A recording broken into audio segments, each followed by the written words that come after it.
Happy Monday, folks. Today we have a special call because we don't have an official title, but I'm going to call this probably like, I don't know, advice from your favorite coaches or something like that. I like that one. Yeah. Okay. I'll write that down. Write that down. Write that down. So today, Or yeah, choice lessons learned from your favorite coaches too. lessons learned. Yeah, that's good. Yeah, lessons learned is nice because that's really what it is. These are things that we have learned in our many journeys and competitive avenues and just life in general that we want to share with you guys. Things that we wish we would have known, things that maybe people even told us back then, but we didn't believe them until it happened. We're like, oh, that's what they meant. Yep. Um,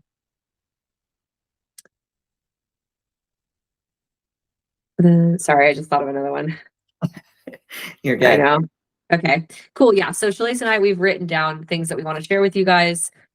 Um, just to give you a little bit of, I don't know, our experience and some of the things that we see with our clients too, I'm sure, and watching not only ourselves have these realizations, but other people too.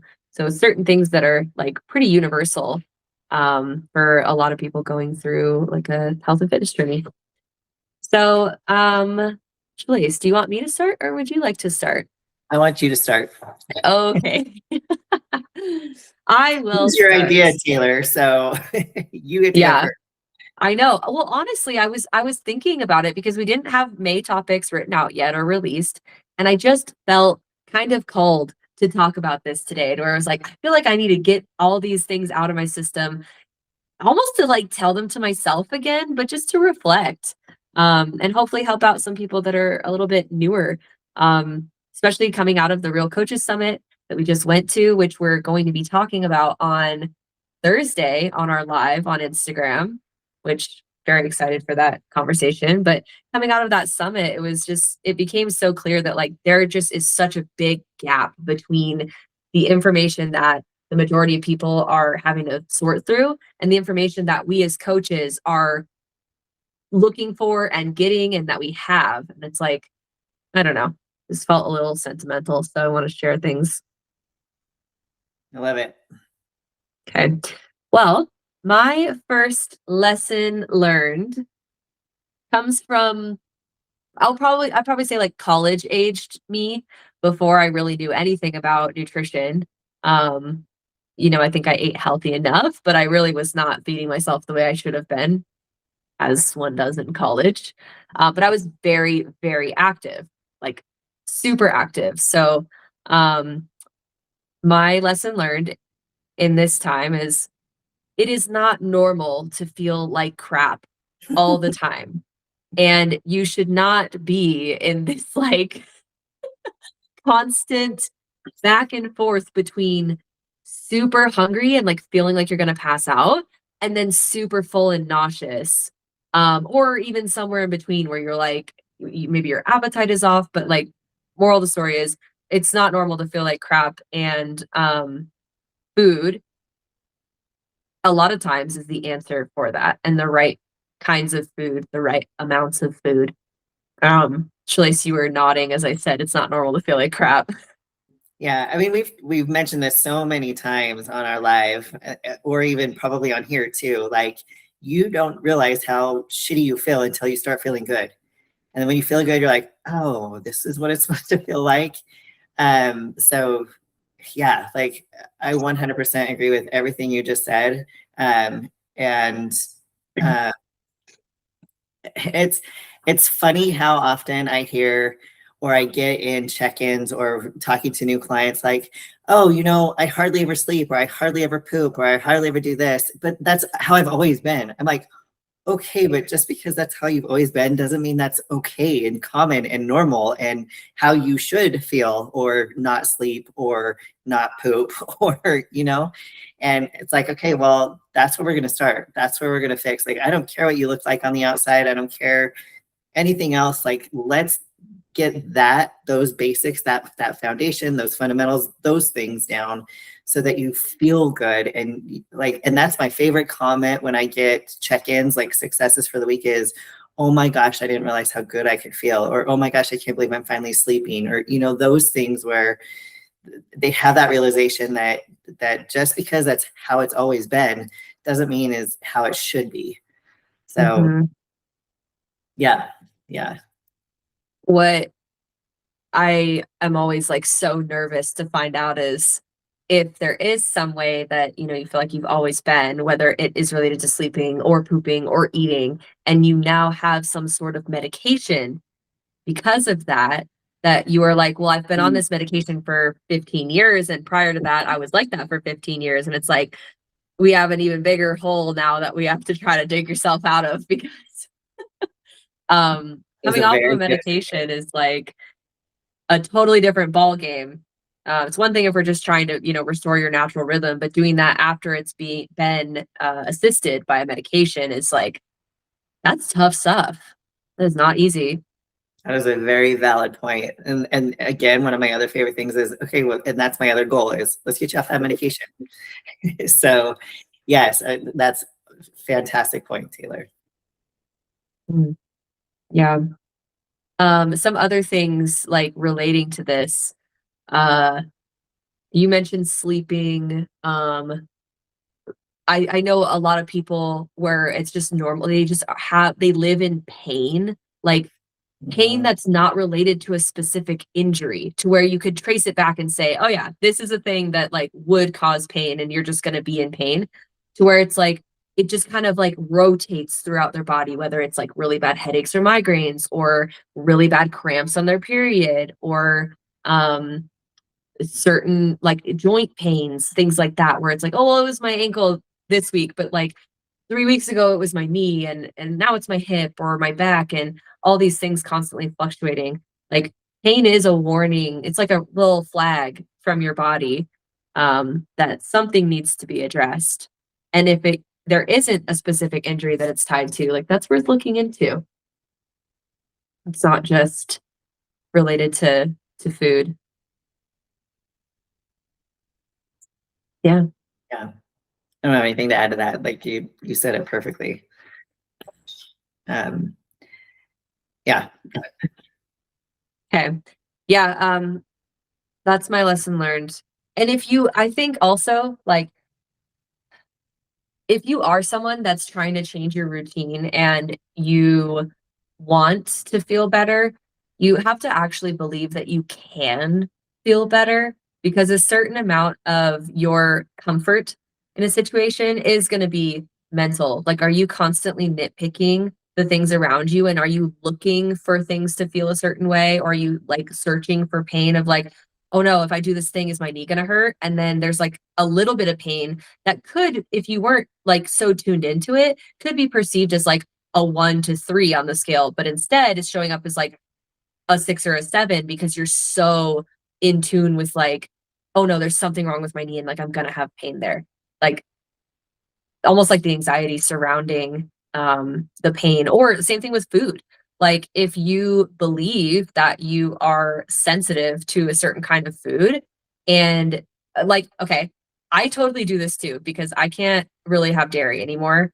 So like if I go to a restaurant and I don't ask the server specifically like, hey, does this have dairy in it, my brain goes in like overdrive and is thinking like, well, what if there's dairy? Because I didn't really ask, but there shouldn't be dairy, but what if there is? And it's like, then I get all worked up and then my digestion is crap because I'm eating there sitting thinking like, oh no, like, am I going to have to like run to the bathroom after this because it has dairy in it and I just didn't ask. So like kind of it's all the same, but just making sure that like, I don't, that's only loosely related, but No, I mean you're absolutely correct. And then like going back to like the whole pain point thing, like how often we hear like, oh, I don't do that exercise. I don't, okay, squats, deadlifts. Those are the two big ones I always hear. I never do squats. I never do deadlifts because squats hurt my knees and deadlifts hurt my back. Okay, well, I'm going to challenge you on that. We are going to do squats. We are going to do deadlifts and we're going to do them right because I guarantee that's why they hurt your knees and your back. So let's start.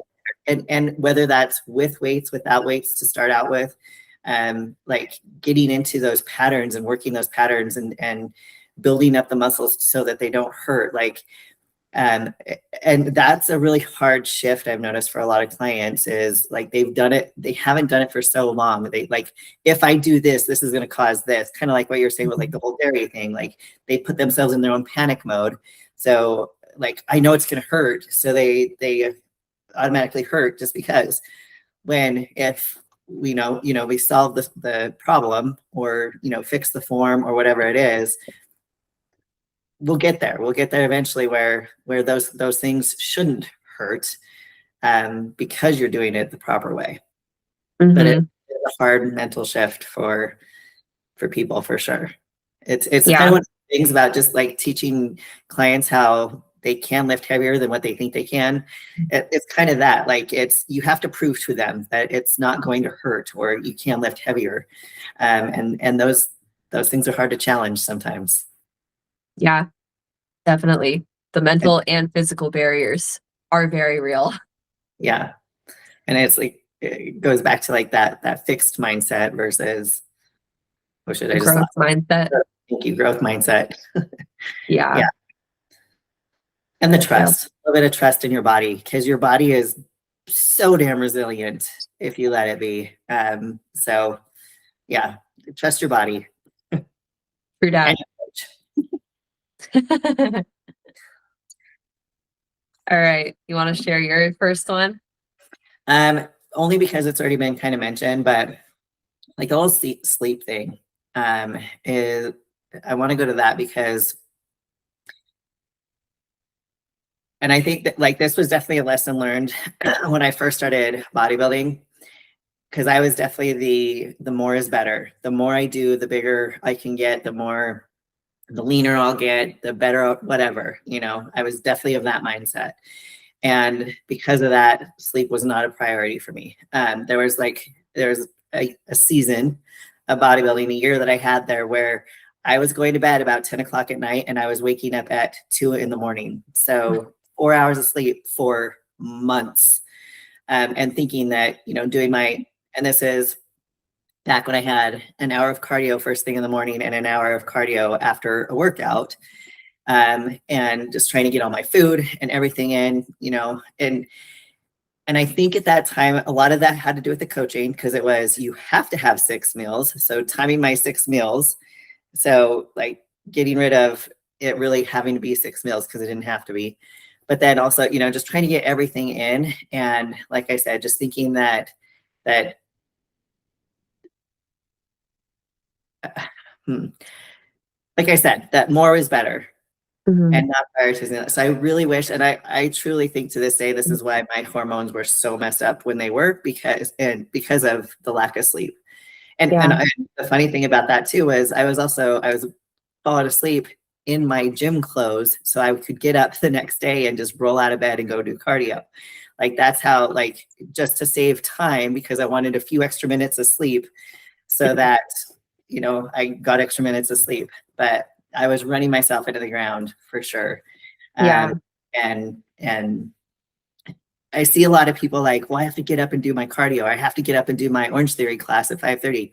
Okay, well, if you went to bed at midnight and you're getting up at 5:30 to do your Orange Theory class, stop, skip it, and sleep in an extra hour.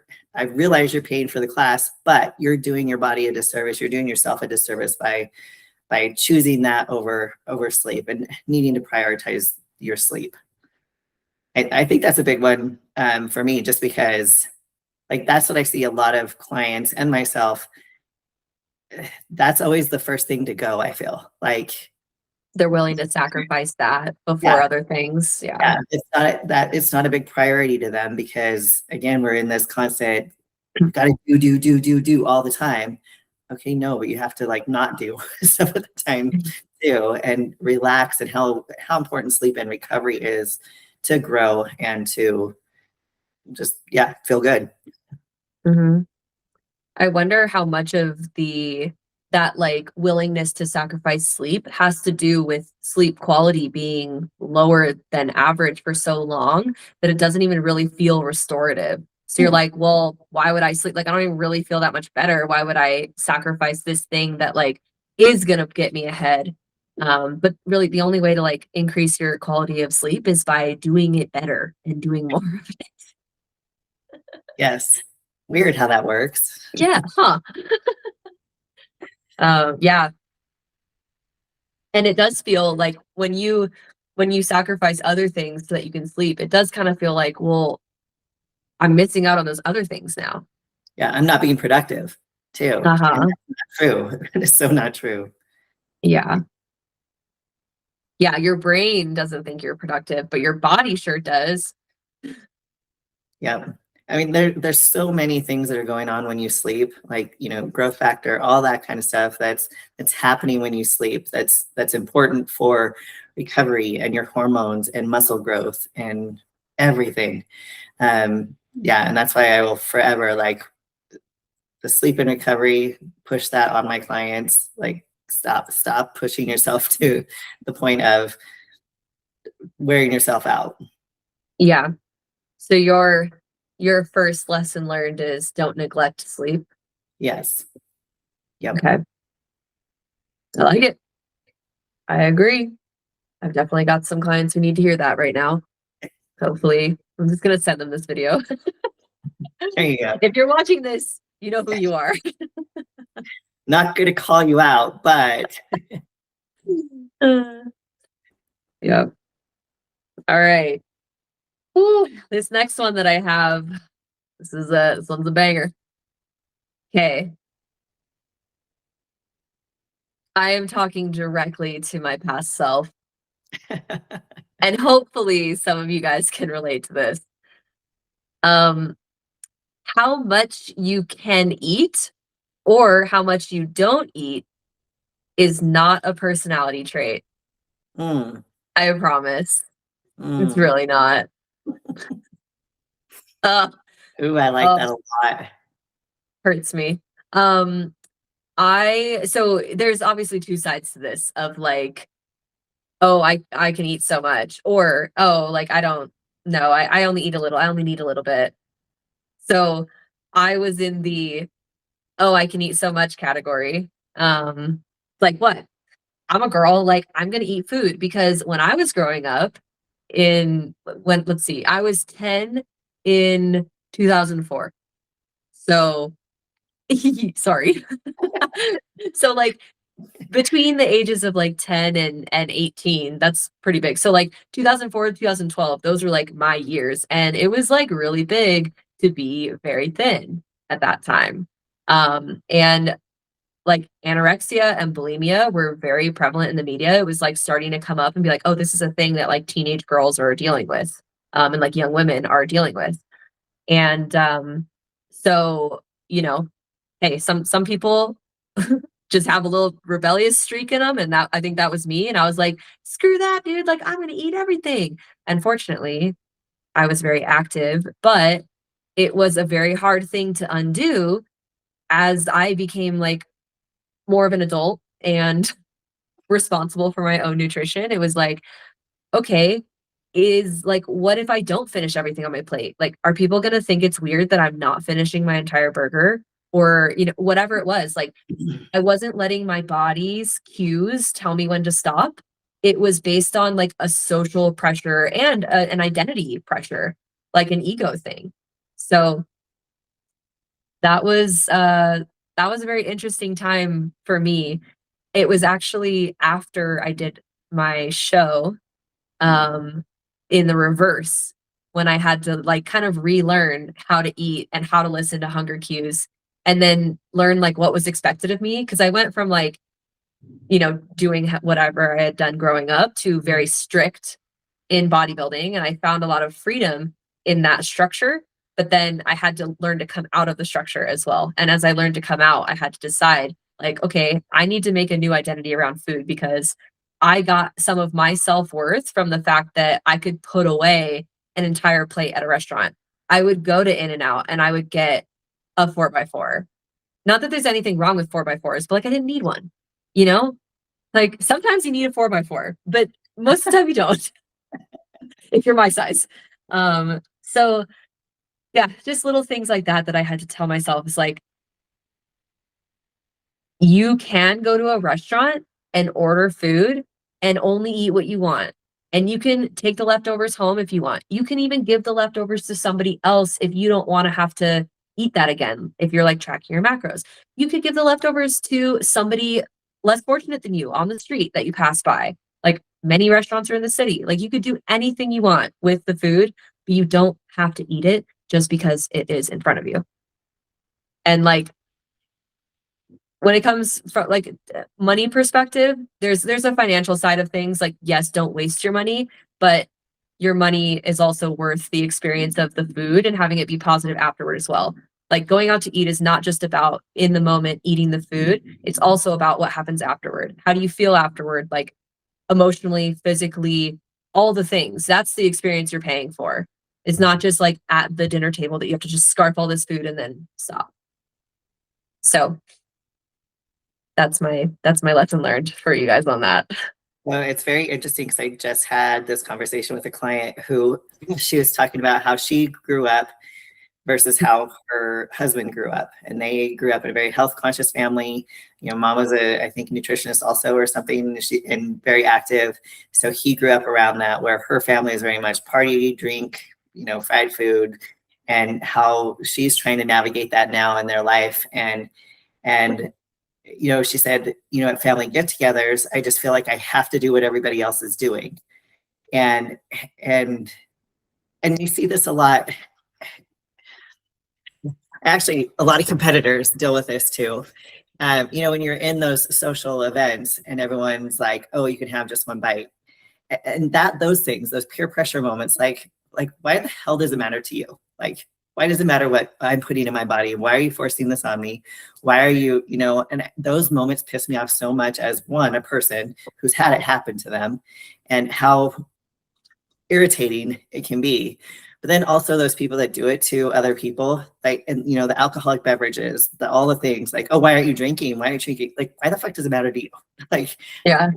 and those moments, I don't know, like talking to her and her going, you made me realize that just because everybody else around me is doing it doesn't mean I have to do it. And I like talked to her about swapping something, like how stupid this is. Okay, I'm gonna put this out there. I did this when I was bodybuilding, and I told her, I'm like, here, try this and see what you think. Um, so she's like, everybody's like always like throwing a drink at me, and so I feel like I have to drink when I'm around people. Sorry, the I mean can't hear lady. it. Oh, you can't hear the dogs at all? No, it blocks it out. Oh, that's fantastic. Yeah. So she was saying, I go, so try this, because this is what I did when I was bodybuilding, and I'd go to barbecues in the summertime because people would always like, oh, why aren't you drinking? Well, because I'm getting ready for a show, so stop it. But so I go, you know what I used to do? Like, and this was like right when Liquid Death came out. So, water in a can. I'm like, I just grabbed one of those and I took it with me. So everyone thought I was drinking. And it was funny how people shut the fuck up. Didn't say a word about what I was drinking, what I was doing, because I had a can in my hand. And I go, do that around your family and see how that works, and see if they just leave you alone. I go, people now, I mean, it's more mainstream and people see the Liquid Death now because like it just started coming out in the can. Yeah. But I'm like, just try it and see if people leave you alone. And I go, and then you're drinking water and you feel like you're still in it and it's still fine. Like you're not having that alcohol. But Yeah. it's also very irritating that we have to do those little tricks to Yeah. get people to shut up about what we're eating, you know? Yep. It's amazing to me, like what people say to other people, like, and especially fit people. Like you would never, like, how often do we go to, sorry, I'm going to say this, obese people and, berate them or, tell them you shouldn't be eating that, you shouldn't be doing that, you shouldn't be doing that. We would never do that in public. We would never, at least I don't think, I don't know anybody who would go do that, Yeah. It's funny how often people feel the need to say something to a fit person about what they eat. Yeah. So sorry, I'm going off on a tangent on that, but but I mean, it kind of goes along with that, kind of with the personality thing, but then also how being in social situations and around other people and how that affects us and our decisions that we make too around food. Yeah. Yeah. Yeah. Yeah, having your I think it's very interesting that you talked about having some of the same struggles as your clients because it's like at least to us people who are familiar with the bodybuilding world, it's like you're kind of like a bodybuilding celebrity. And they're like, "Oh, why are you doing your sport?" Oh my gosh, did you just see the flash that I happened? do. Is that lightning? That was the biggest lightning bolt I've ever seen. So I heard the thunder, and then well, the thunder hit here, but then I saw the lightning in on you. Yeah. Oh my gosh, it was like very close. That's crazy. Ah, anyway, um, yeah, it's just funny that like you're like kind of a big deal when it comes to bodybuilding, and they're like, "Oh, why are you doing that?" You're like, "Dude, come on, like look at me." All people, right? It's like clearly I'm doing it for a reason, and it's these delts, dude. Like, Yeah. hello? Yeah. I mean, and again, I also know that it's the ignorance of people that don't understand that space though too. Yeah, It's not everybody understands the bodybuilding world or is familiar with the bodybuilding world either. yeah. So yeah. Makes it extra funny with context. Yeah. But yeah, I promise, like, if you are, Oh my gosh. it's getting crazy out there. They're like, they're going like, like down to the Really? hills right in front. I want Huh. to take a video. Actually, I can here. Let me get my phone set up, but um, get some footy. There's the You're the thunder. Uh-huh. Go like that. That song is it Imagine Dragons, Lightning and the Thunder? Yeah, I think so. Okay, I've got a video going, so if I get another one, that was gnarly. Um, so yeah, like I promise your friends and your family, like they will still like you, even if you change the way that you eat. You may just need to be like, instead of you being certain of like, I'm gonna finish all my food, or I'm not gonna finish all my food because I eat a lot or I don't eat a lot, instead of making those things part of your like identity necessarily, make it something that has to do with your values of like, I eat foods that make me feel good. I Yeah. eat foods that are in line with my like my diet plan or whatever it is. Like identify with the things that are positive and something that you can really like stick to in the face of someone that you know and love that's being like, why aren't you doing the thing that you normally do? Like, but we always get popcorn together at the movies. It's like, well, maybe not today. And that's a sentence and that's an answer. Just Yeah. like I know we've all heard it. No is a sentence. Like, and you don't have to explain yourself after that. Yeah. No. Yeah. Yeah. Boom. All right, you're next. Oh, Oh. um, um, um, um, I, that one kind of goes along with the, I guess sorry, the whole more is not better thing. I guess piggybacking off of me saying that with the sleep, but also the working out 7 days a week thing. Like again, that was a mistake that I did early on. Was I thought I had to be doing something every single day, and I was one of those that pretty much lifted or did something every single day. Um, and how many people I see that are like bouncing from multiple Orange Theory classes, then going and lifting weights or double days or all of that. And especially people who struggle with weight loss, not realizing that that's exactly the reason you are struggling with weight loss, because you you're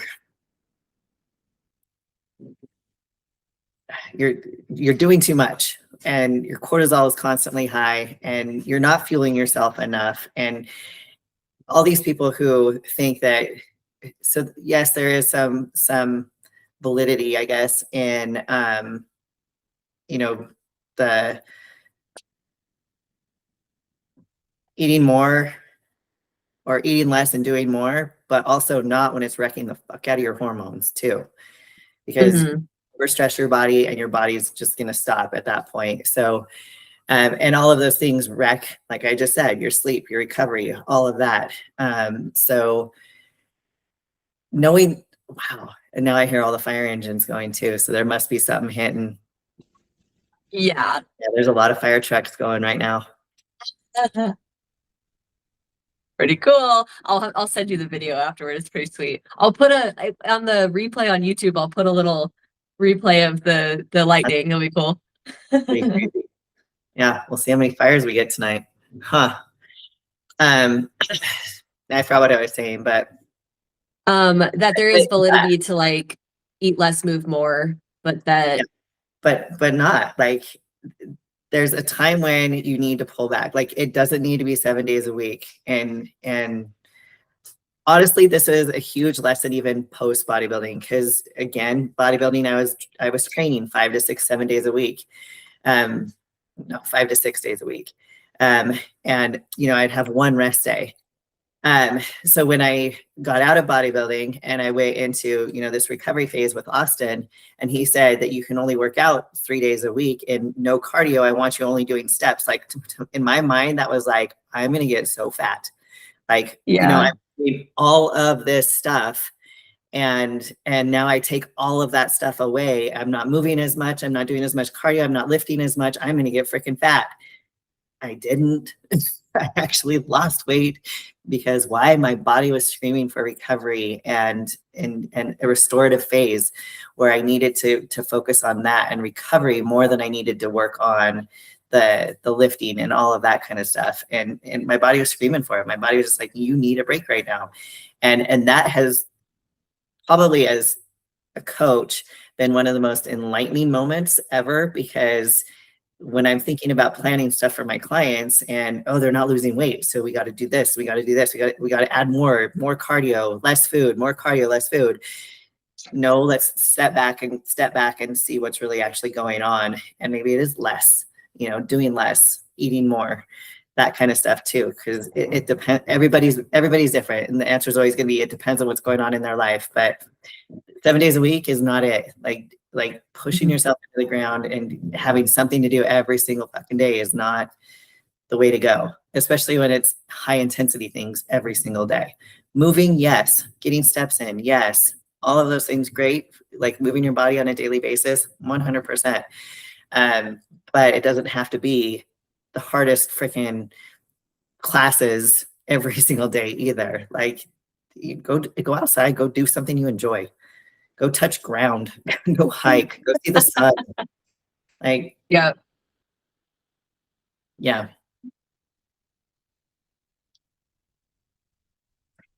So repeat again the takeaway here. It was, oh, just like don't so you So said don't neglect sleep. And this one now is like don't overwork yourself or don't. I, I guess kind of less is more, you know, Mm, yeah. it's not constantly, more is not better. You really have to really sit back and think about what your body is saying to you. Hmm.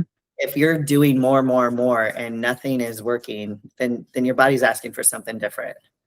Yeah. So, Yeah, yeah. And I think there is this really strong urge to, when you're not getting that response back from your body, to push harder. That's like what people always do. But like that advice to like take a step back and actually look at all the different variables and say, like, what can I improve without doing more?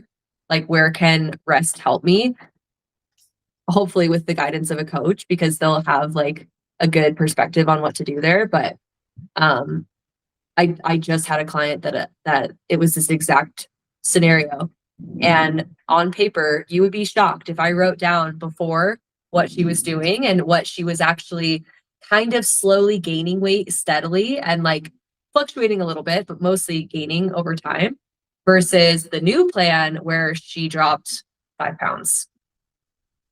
Like You wouldn't think that the math adds up, but it really does make a difference when you start to let your body recover and not just push, push, push through these like really hard moments where you're just like, it's almost like you're just beating your body up, like you're dragging it behind you as you're like, no, we're going. Yeah. So, Oh shit, I just totally lost my thought. Um, like kind of going back to what I said about the sleep thing is, we think we're not being productive by doing nothing. And sometimes doing nothing is as productive as you can be for what your body needs at that time. yeah, And like I said, like it took me having to go through it myself to fully understand, because I had an oh shit moment when Austin told me to back off of things. I'm like, there's no way. Like, what is he doing to me? And feeding me more food. yeah, And it's like this freak no out. way. And that was the bodybuilder mentality. It's more, more, and more. And so, yeah.